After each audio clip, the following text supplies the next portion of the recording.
September 2006. I'm starting my freshman year of college. It's orientation, and it's time to talk about sex.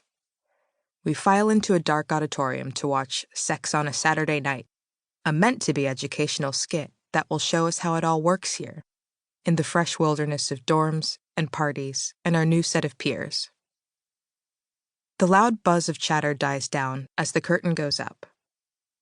Upperclassmen actors dramatize a typical weekend night out, complete with budding romances, bad jokes, and too much to drink. We crow with laughter. They show us a pregame, a party, and then, startlingly, an alcohol-enabled sexual assault. Fade to black. We file out more quietly than we came in. September 2018. I'm no longer a student, but I'm visiting my college again, on a reporting assignment for my actual adult job as an opinion columnist at The Washington Post. It's orientation, and the freshmen have to talk about sex. We file into a dark auditorium to watch a meant-to-be educational skit that will show them how it all works here, in the fresh wilderness of dorms and parties and their new set of peers. The loud buzz of chatter dies down as the curtain goes up. Upperclassmen actors dramatize a typical weekend night out, complete with budding romances, bad jokes, and too much to drink. The crowd crows with laughter. They show us a pregame, a party, and then, startlingly, an alcohol-enabled sexual assault. Fade to black. We file out more quietly than we came in. Over a decade later, very little has changed. Which is odd, because in the real world, quite a lot has happened. In 2017, the New York Times publishes a blockbuster investigation into Hollywood film producer Harvey Weinstein, accusing him of raping, sexually assaulting, and sexually abusing dozens of women over the past 30 years. In the months that follow, a wave of similar stories begins to flood the news. Women have been suffering sexual misconduct for years, and they're fed up.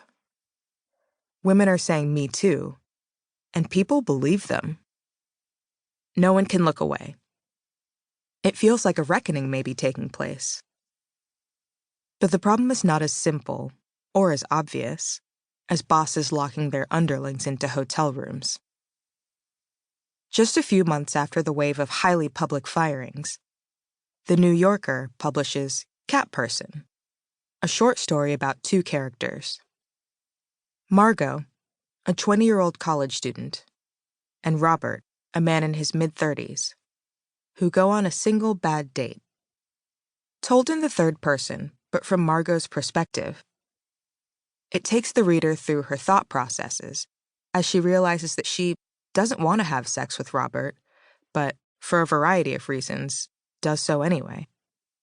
The story touches on the power imbalances of gender, the unpredictability of emotion, the commonness of unwanted sex.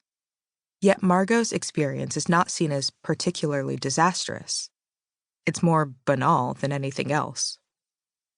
And it seems to reflect the disappointing state of affairs that has somehow, maybe without our fully realizing it, come to be the new normal in sexual relations, at least for women. Cat Person goes viral because women around the country can relate. It's the most read piece of online fiction The New Yorker has ever published.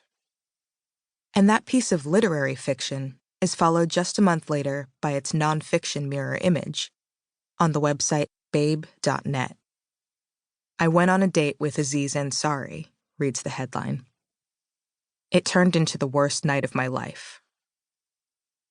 A young woman, pseudonym Grace, recounts a date with a super popular, self-described feminist comedian who, incidentally, published a book on modern romance not more than 18 months before the encounter took place. She describes his aggressive sexual advances and the feeling that she was being pressured into sex, despite her verbal and nonverbal expressions of discomfort.